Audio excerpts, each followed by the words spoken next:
Good morning students. இன்னைக்கு நம்ம பார்க்க போகிற டாபிக் பார்த்தீங்கன்னா concurrent forces and Lami's theorem. So concurrent அப்படின்னா என்ன அர்த்தம்னு பார்த்தீங்கன்னா collection of forces is said to be at concurrent point. அதாவது ஒரு காமன் பாயிண்டில் நம்பர் ஆஃப் ஃபோர்ஸஸ் எல்லாம் ஒரு இடத்துல வந்து கலெக்ட் ஆகிறது தான் நம்ம கன்கரண்ட் அப்படின்னு சொல்லுவோம். So collection of forces is said to be concurrent if the lines of force act as a common point. So அதே மாதிரி கன்கரண்ட் ஃபோர்ஸ் அப்படிங்கிறது ஒரு சேம் பிளேனில் இருக்காது. இஃப் தே ஒருவேளை அது சேம் பிளேனாக இருந்துச்சு அப்படின்னா they are concurrent as well as coplanar forces. கன்கரண்ட்னு சொல்லலாம், கோப்லனார் ஃபோர்ஸஸ்னு நம்ம சொல்லலாம் அப்படிங்கிறாங்க. ஸோ இதில் கொடுத்துருப்பாங்க பாருங்கள் கன்கரண்ட் ஃபோர்ஸஸ் அப்படின்னா என்னன்னு சொல்லிட்டு. ஸோ எல்லாமே என்ன பண்ணுது, ஒரு சென்டர் பாயிண்ட்டை நோக்கி வருது. அதே மாதிரி இந்த சென்டர் பாயிண்ட்லேருந்து என்ன பண்ணோம் அப்படின்னா உள்ளேயும் போகும் வெளியிலையும் போகும். So inside or outside அப்படிங்கிறது கோப்லனார் ஃபோர்ஸஸ்ன்னு நம்ம சொல்லலாம். ஸோ நெக்ஸ்ட் நம்ம பார்க்க போகிற பாயிண்ட் பார்த்தீங்கன்னா லாமிஸ் தியரம்.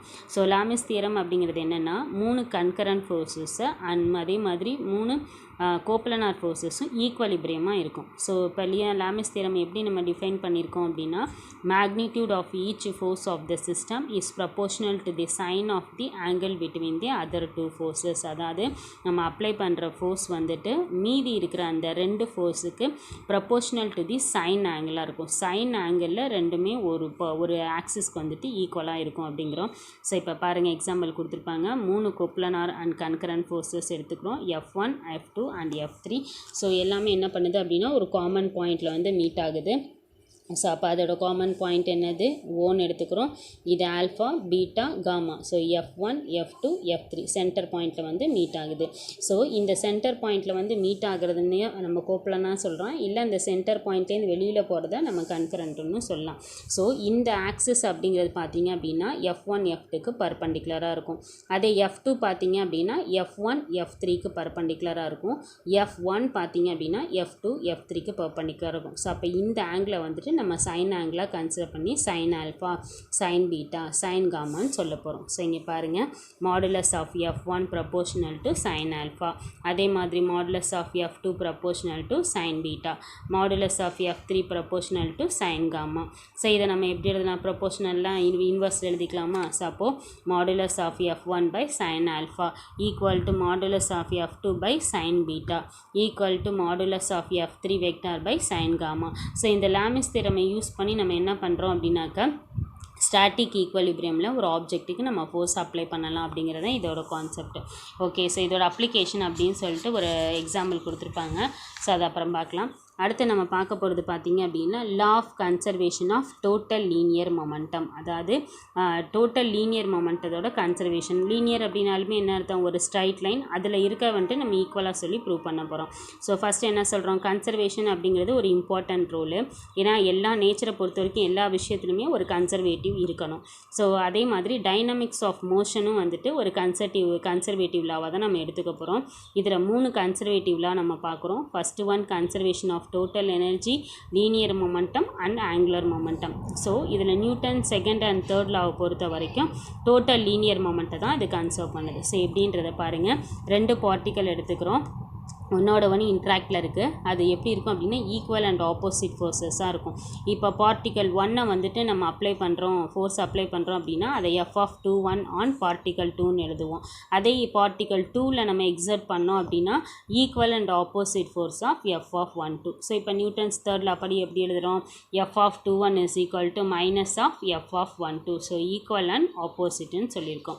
ஸோ இப்போ இந்த மொமெண்ட் ஆஃப் பார்ட்டிகல்ஸ் வந்துட்டு ஒவ்வொரு பார்ட்டிக்கலுக்கும் எப்படி எழுதலாம் அப்படின்னா, கண்டிப்பாக பார்ட்டிகல்ஸ் இருந்துச்சு அப்படின்னா என்ன இருக்கும், மொமெண்டம் இருக்கும். ஸோ மொமெண்டம்ங்கிறது என்னது, மாஸ் இன்ட்டு வெலாசிட்டி. அதை நம்ம என்னவா சொல்லுவோம், பின்னு சொல்லி எழுதுவோம். ஸோ அப்போ ஃபஸ்ட்டு ஒன்றுக்கு எழுதும் போது F(12) is equal to dP1 by dt. So அதே மாதிரி F(21) is equal to dP2 by dt. So இப்போ இங்கே P1 அப்படிங்கிறது என்னது, momentum of the particle in 1.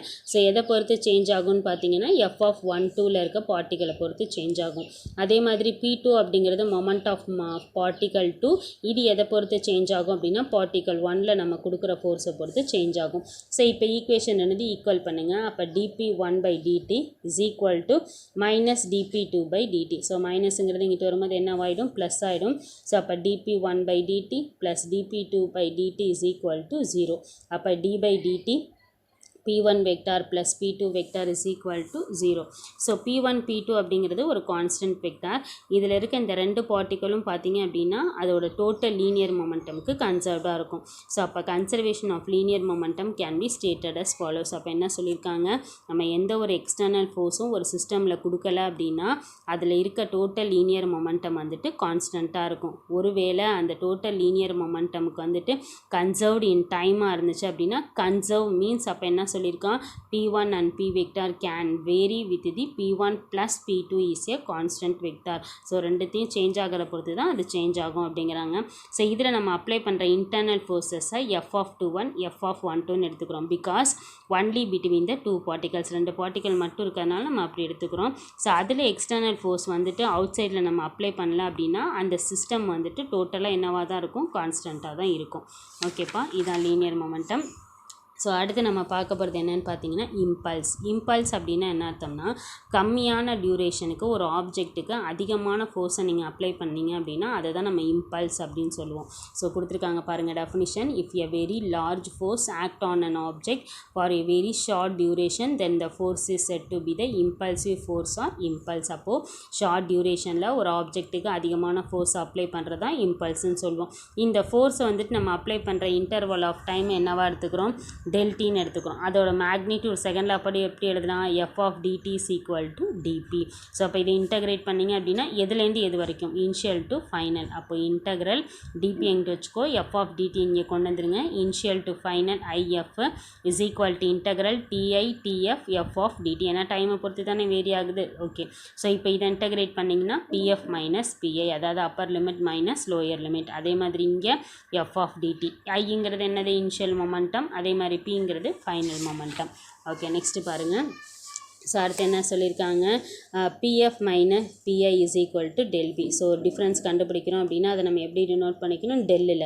அப்போ del change in momentum of the object during the time interval tf minus ti into del t. So இதை என்னன்னு சொல்கிறோம், j is called the impulsive. இது எதுக்கு ஈக்குவலாக இருக்கும்னு பார்த்தீங்க அப்படின்னா ஆப்ஜெக்டோட மொமெண்டத்துக்கு ஈக்குவலாக இருக்கும். So the force is constant over the time interval. அப்போ f of dt is equal to f வெளில வச்சுக்கோங்க, dt இன்டகிரேட் பண்ணிங்கன்னா tf மைனஸ் ti. இந்த tf மைனஸ் ti எப்படி எழுதுக்கலாம், டெல் டி.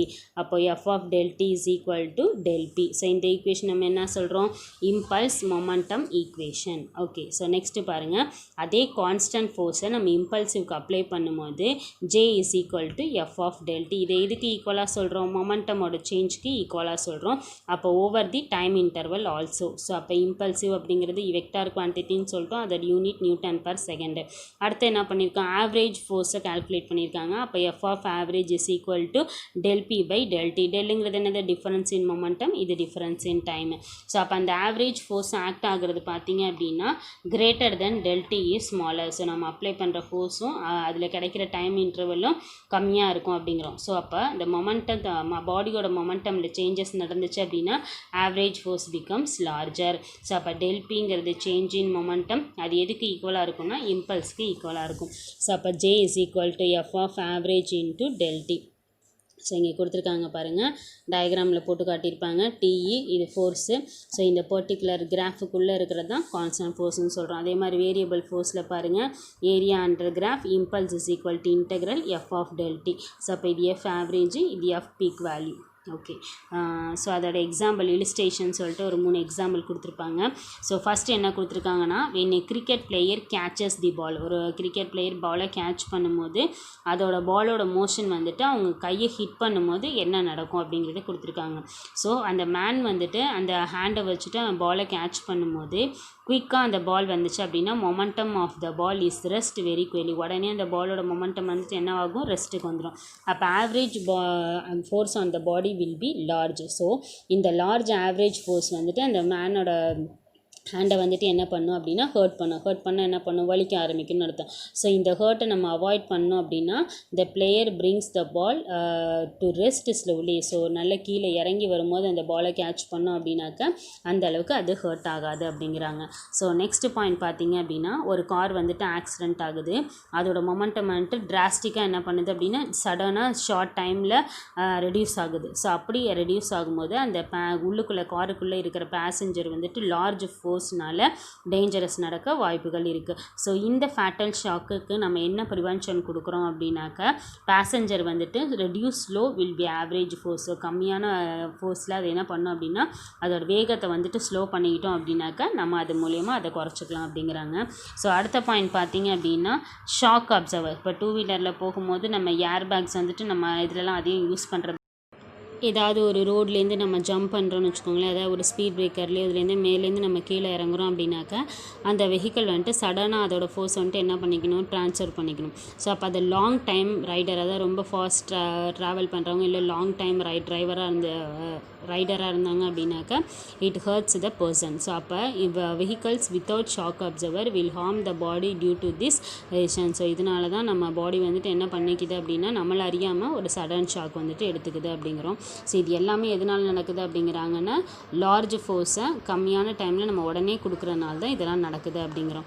ஸோ அடுத்த பார்த்திங்க அப்படின்னா jumping on a concrete cement floor. இப்போ ஒன்றும் இல்லை, நம்ம சிமெண்ட் ஃப்ளோரில் ஜம்ப் பண்ணி கீழே விழுறதுக்கும் மண்ணில் கீழே விழுறதுக்கும் வித்தியாசம் இருக்குது. பட் ஆனால் நம்ம பாடி வந்துட்டு சாண்டில் விழும்போது ரெஸ்ட் ஸ்லோலி தேன் தி கான்க்ரீட் ஃப்ளோர். நான் அதை சாண்டில் விழும்போது என்ன பண்ணாது, அதிகம் அடிப்படாது, ஏன்னா கீழே இருக்கிறது இந்த கிராவிடேஷனல் ஃபோர்ஸ். அதே நம்ம கான்க்ரீட் ஃப்ளோரில் விழும்போது என்ன நடக்கும் அப்படின்னாக்கா நம்ம இட் ஹர்ட்ஸ் தி லாஸ்ட், அதிகமான ஹர்ட்டிங் வந்துட்டு அதில் இருக்கும். So the average force experience by the body will be lesser. So average force வந்துட்டு அந்த இடத்த பொறுத்த வரைக்கும் எப்படி இருக்கும்னா கம்மியாக இருக்கும் அப்படிங்கிறாங்க.